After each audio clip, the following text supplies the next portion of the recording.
I've never seen a man who hated his race so bad to the point where he would make sure that every door that was open for him to walk through, he made sure he closed that bitch, locked it, built a brick wall, and stuck a Doberman pinscher right in front of that hole so none of us could get across. Clarence Thomas is the coon from Django.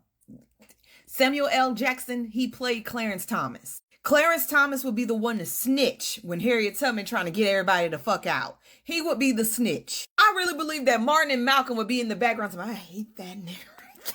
Oh. You know, 99.9% of the time I'm rooting for us. But I can't wait for that man. I can't wait for the day they say that, you know, his clock is up.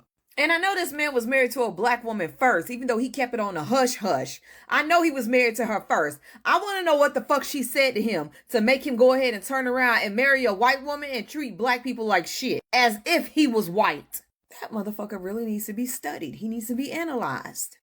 I don't care what y'all say, I am fully convinced at this point, Clarence Thomas is not aware that he's a black man. When Clarence Thomas goes to brush his teeth in the morning, this is what he sees reflected back to him in the mirror. Cause what do you mean Clarence Thomas attacked the Brown v. Board of Education ruling, suggesting that the Supreme Court overreached his authority in the landmark decision that banned separating school children by race? Basically, on Thursday, the U.S. Supreme Court upheld a South Carolina congressional map that a lower court said had been racially gerrymandered to openly discriminate against black voters in the state. Clarence Thomas then began attacking previous iterations of the court for its boundless view of equitable remedies and flexible power, pointing to precedents like Brown v. Board of Education, stating that it was an extravagant use of judicial power at odds with the history and tradition of the equity power and the framers' design. Basically stating that the Supreme Court overreached its power by banning segregation in schools. Clarence Thomas, you are a black man, bro. I know it breaks your heart to hear somebody tell you that, but you are black. Stop acting like you're not. You ever meet a black man that's so anti-black you just feel like it's a setup? That's Clarence Thomas, the longest-serving judge on the Supreme Court, and the one most committed to rolling back the very rights that allowed him to rise. And his wife, that's the kind of white woman that's every black woman's worst nightmare. But we'll get to her. So let's start at the beginning. Clarence Thomas was born in 1948 in Pinpoint, Georgia, dirt poor and Jim Crow raised. He grew up speaking Gullah, was raised Catholic, went to seminary, and almost became a priest. But racism followed him everywhere until he flipped. And I don't mean flipped the system. I mean flipped on us. By the time he reached Yale Law School, he started to resent affirmative action. Not the racism that made it necessary, but the fact that white folks assumed he didn't belong. Instead of challenging them, he decided to join them. And in the 1980s, he got cozy with the conservatives. Reagan appointed him to the EEOC, the Equal Employment Opportunity Commission. But instead of protecting black workers, this man gutted the very civil rights regulations that he was hired to enforce. Then George H.W. Bush made... Sorry, you can't make this shit up. Then George H.W. Bush made him a Supreme Court justice in 1991. They call it replacing Thurgood Marshall, but he's no replacement. He took the seat. And that's when Anita Hill happened. A brilliant black woman came forward, under oath, and told... I heard Supreme Court Justice Clarence Thomas might be getting in trouble for taking gifts. And this is what I'm going to say to Snow Bunny Clarence Thomas. Snow Bunny Clarence Thomas, if you lose your seat on the Supreme Court bench, Black America is going to have a party. So I hope, Snow Bunny Clarence, I hope Snow Bunny Clarence got some good lawyers helping him to save his job. Because if you lose your job, the celebration that Black America will have to exit Clarence Thomas from the Supreme Court, that celebration we're going to have will be greater than any 4th of July party. It will be greater than any Juneteenth party. It will be greater than any Kwanzaa party. It will be greater than any birthday party. It will be greater than any New Year's Eve party. Clarence Thomas never misses an opportunity to disappoint me. In a 6-3 decision today, the Supreme Court voted to dismantle the Voting Rights Act. 6 conservative justices, including Clarence Thomas, voted to disenfranchise millions of black voters, voters of color all across America. And all of them should be held accountable, don't get me wrong here. But specifically Clarence Thomas, being only one of 2 black justices, the only black man on the court, votes to dismantle the voting rights of his own community? The same community that worked for decades to uplift black voters and black voices in our government, votes to then go undermine all of that work. That's despicable. Am I surprised? No. Am I disappointed? Always. But this issue just really blows my mind.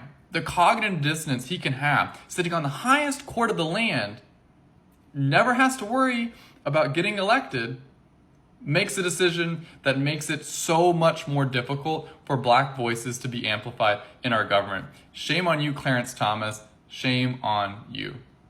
And he has repaid black people with scorn ever since. The important thing to know about his confirmation, other than the fact that he's accused credibly of sexual misconduct, is the polling that got him over the line. And it was the polling that I very much remember. I was one of the few black folk who was against him.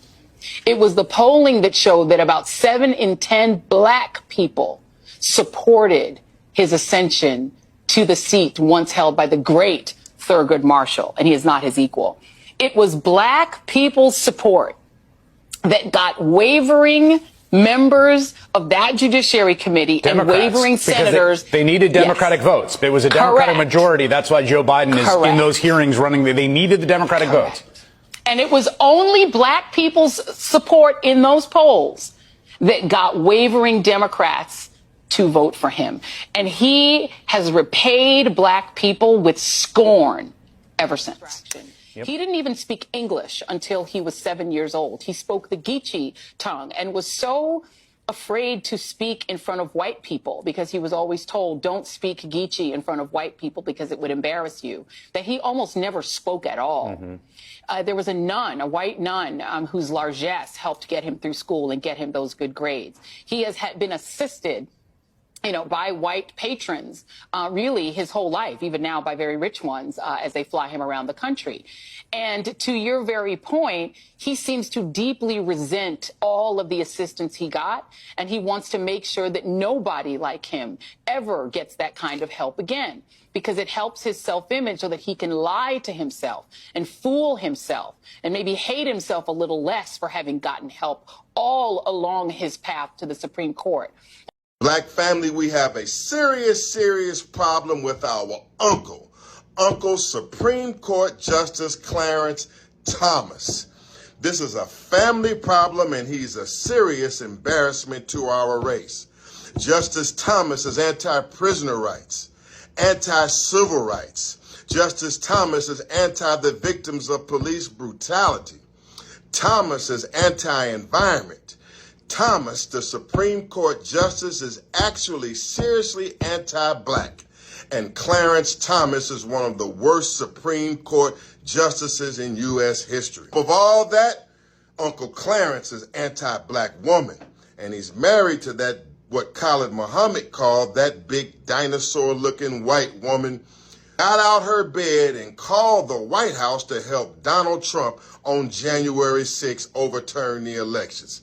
Clarence Thomas is an Uncle Tom. At a speech at the University of Texas, Clarence Thomas denounced progressivism. Now, coming from only the second black Supreme Court justice, that is wild to hear. But it also proves exactly why critical race theory exists and why it's necessary. So, let's address 4 specific claims made by Thomas and use critical race theory to show how his position is ahistorical and flat out wrong. First, Clarence Thomas argues that progressivism can't coexist with this country's way of life. Progressivism has made many inroads into our system of government and our way of life. It has coexisted uneasily with the principles of the Declaration because it is opposed to those principles. The reality is that progressivism is incompatible with racism and bigotry.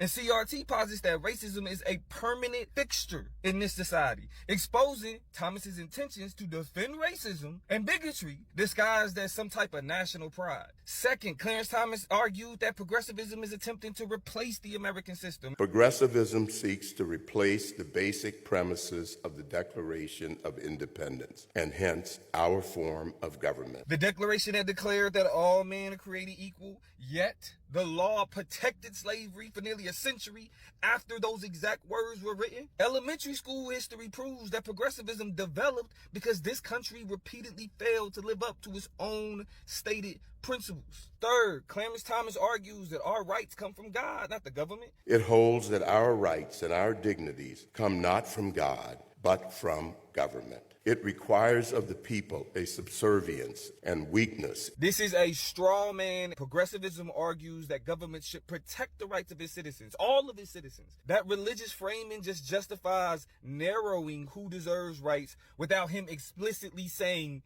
who don't deserve rights. Fourth, Clarence Thomas argues that abandoning the founding principles in favor of progressive ideas leads to authoritarian regimes, which is not only ahistorical, but is a bold-faced lie. Stalin, Hitler, Mussolini, and Mao all were intertwined with the rise of progressivism. Did he forget Hitler learned how to treat Jews from American anti-black racism? Progressive movements like the Civil Rights Movement did not produce dictatorship. Labor protections did not lead to fascism. Voting rights laws did not lead to authoritarianism. And being lectured about authoritarianism by Clarence Thomas, who has fought for Trump to have complete presidential immunity, is insane. And this is why these people are against critical race theory. They want to be able to lie about history, lie about our society. And critical race theory exposes the real, ugly truth. This entire speech proves what we already knew about Thomas. He is an agent of the white nationalist, white supremacist power structure. Clarence Thomas is a black nationalist. By any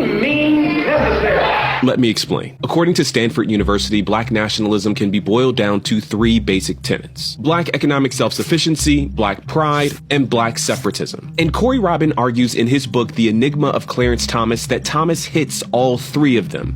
Kind of. Buckle up. We're about to go deep. To really understand him, you need to listen to this one speech he gave to a room full of black lawyers in 1998. How does one introduce a person who is so well known that virtually everyone in this audience has an impression of him? The room is tense. A lot of black folks don't feel like he should even be there. I have come to say, isn't it time to realize that being angry with me solves no problems? But Clarence Thomas sees this as an opportunity to outline his philosophies on race. He talks about his time as a leftist black radical in the 1960s. As I have suggested, I have been there. The frustrations with the so-called system, the subtle and not so subtle bigotry and animus toward members of my race made radicals and nationalists of many of us. Nationalists of many of us. Nationalists of many of us. At the cry of black power is at bottom a reaction to the reluctance of white power to make the kind of changes necessary.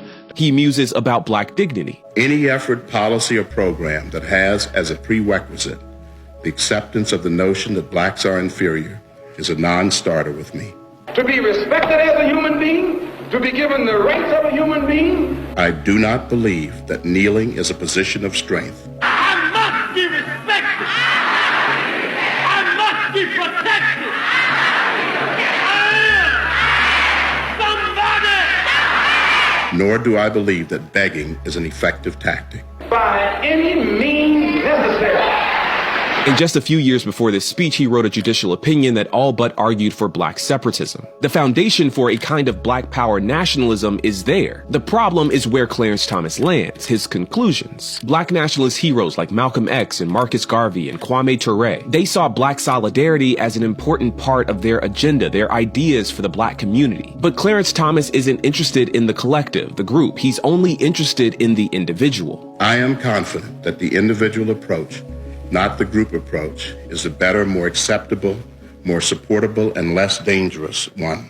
And that's the glaring hole in his ideology. He wants to live in a world where black people are fully self-sufficient and can pull themselves up by their bootstraps, without acknowledging all of the systems working to keep black people bootless as a group in the first place. There's still a lot to unpack here. I made a full deep dive on my YouTube channel. Check it out and consider subscribing over there. Yeah, that is a shameful manifestation of a lethal and malignant black self-hatred that continues to express itself in the derision that he holds black people. This is an unfortunate and remarkable situation where a black man who used affirmative action, because his mediocrity is not a secret. He barely speaks in the Supreme Court. His inarticulate vowels continue to manifest an intelligence that is quite markedly inferior, and yet he has the ability and the power to kill black people metaphorically by lifting up the very ladder that he used to get up on affirmative action. Yeah. This is so foul and nefarious in so many ways. Clarence Thomas is the mortal enemy of the left because he flies in the face of their bigoted requirements for who a black person must be and what they must think. Clarence Thomas is a black man who isn't shackled by self-inflicted limiting belief. He acknowledges his own agency and believes in his own abilities and work ethic. He doesn't need to be infantilized or pitied by pretentious racist liberals who see him as a mentally deficient, helpless victim because of his skin color. And because he doesn't validate their liberal white savior complex by yearning for their sympathy, they hate him for it. They call him a coon, an Uncle Tom, a house. He is a black man who sits on the highest court of the most powerful country in human history. Yet they demand that he adhere to their preconceived notion of black people as second-class citizens. Now, let me be clear. Progressivism against actual injustice is a noble effort. A libertarian might say if white people are the majority of the country and they freely and democratically decide to discriminate against other people, well, that's just freedom and democracy. And I, like most people, probably believe it's appropriate for the government to intervene and say, our country believes everyone is created equally, so we will restrict the freedom to discriminate, essentially. But the problem is, eventually, there are no more injustices to fight against. Women are equal, minorities are equal, gay people are equal. And because progressivism is an offspring of communism, it needs an injustice to feed off of to survive. So its goal inevitably shifts from equality, which can be achieved, to equity, which requires communist authoritarianism to achieve. Any rational person would look at Barack Obama becoming president or Clarence Thomas sitting on the Supreme Court as evidence that black people are equal. But that would mean the fight is over, time to be a conservative and conserve the progress you just made. But conservative means evil. Conservative means racist. Conservative means fascist. So in order to keep your altruistic and virtuous label as a progressive, you must shift the goalpost from equal opportunity to equal outcomes. And Clarence Thomas talks about what happens every time that project is attempted. The century of progressivism did not go well. The European system that Wilson and the progressives scolded Americans for not adopting, which he called nearly perfect, led to the governments that caused the most awful century that the world has ever seen. Stalin, Hitler, Mussolini, and Mao, all were intertwined with the rise of progressivism, and all were opposed to the natural rights on which our declaration are based. Many progressives expressed admiration for each of them shortly before their governments. Today was not such a good day for me. Everything was just going wrong. I get home, I get on social media, and I see that the Supreme Court has struck down parts of the Voting Rights Acts that specifically would kill like the black vote in the South. Now, I'm not affected per se because that blue dot that you see on that map in Georgia is Atlanta, but still, it's just like, I wonder, do people who are not black understand how it must feel for us walking every day through life, realizing that people hate us simply for breathing air and that our skin is darker. Like, I can't now, different people, women get hate, Asians get hate, Hispanics get hate, but the hate with the vitriol that people feel for black people, what did we ever do to y'all? What did we ever fucking do to deserve the hate? And added on to that, I haven't said much about it. I haven't said anything about it, the whole Clay and Meg situation. And it's not that, it's parasocial or anything. It is the reaction that I have seen from men who look like me and the things that they have said. And hearing white supremacy come out of a black mouth. And seeing today a black man vote to strip black people from their votes, it has been too fucking much. It has been too much to hear white supremacist talking points and ideologies coming out of a black mouth has been too much for me today. And as a black woman, I'm constantly asking myself, where is a soft place to land? And I never get a fucking answer. Every single day as of late, there are new revelations and new questions about Clarence Thomas's ethics and financial disclosures that emerge, including yet another over the weekend in reporting from the Washington Post. The Washington Post reports that over the last 2 decades, the justice has reported that his family receives rental income from a firm called Ginger Limited. But there's a problem. Quote, that company, a Nebraska real estate firm launched in the 80s by his wife and her relatives, has not existed since 2006. That year, 2006, the family real estate company was shut down and a separate firm was created. Since that time, however, 2006, Thomas has continued to report income from the defunct company between $50,000 and $100,000 every year in recent years. And there's no mention of the new firm, Ginger Holdings LLC, on the forms. Clarence and Ginny Thomas had no response to questions or requests for comment from the Washington Post. In addition to the recent revelations about Clarence Thomas's financial relationship with Harlan Crow, the Texas billionaire, they cited a period in the 2000s in which Clarence Thomas failed to disclose his wife's employment as required by law until the omission was reported by the watchdog group Common Cause. Ginny Thomas earned more than $686,000 from the Conservative Heritage Foundation from 2003 to 2007, according to the nonprofit's tax forms. Clarence Thomas checked a box labeled none for his wife's income during that period. He had done the same in 08 and 09 when she worked for conservative Hillsdale College. Now, I don't know any couple that reports none when one member of the couple makes $686,000. That isn't sloppy. That is a lie. Why is he lying on his financial disclosures?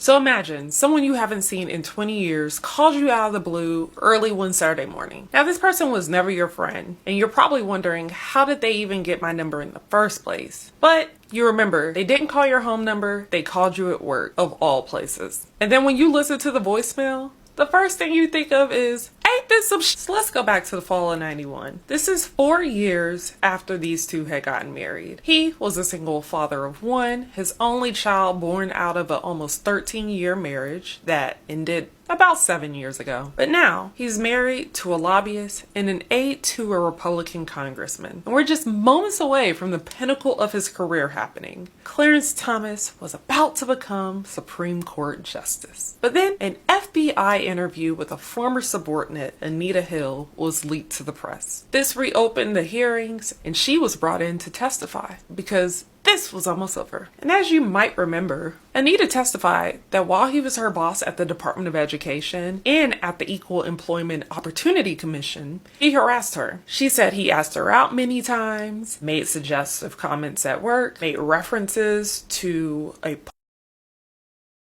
and also asked who put hair on his Coca-Cola. And while she was the only one to testify, there were other women that said that they felt uncomfortable working in that office, and he in particular made them feel kind of weird, allegedly. But that didn't matter, because on October 15th, 1991, the Supreme Court voted to confirm him. He won the vote with the support of 41 Republicans and 11 Democrats. And this continued an entire discourse well into him settling into this new role. And years later, you would imagine that everybody's moved on, right? Well, on October 9th, 2010, almost 20 years later, Virginia Thomas aka Clarence's wife, better known as Jenny, calls Anita up at work at her job at Brandeis University and leaves this voicemail. Good morning, Anita Hill. It's Jenny Thomas. I just wanted to reach across the airwaves and the years and ask you to consider something. I would love you to consider an apology sometime and some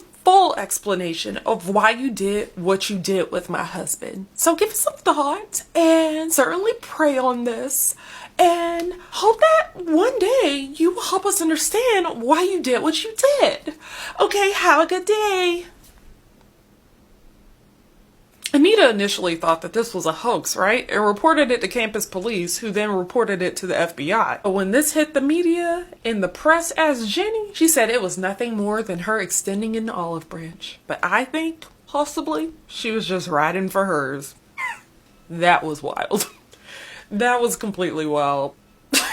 Tell me what you thought about that. What do you remember? What don't you remember? While that wraps our She Stood Beside Him week, tomorrow I will be answering some of the questions that y'all have asked about the different stories that I've shared with you all week long.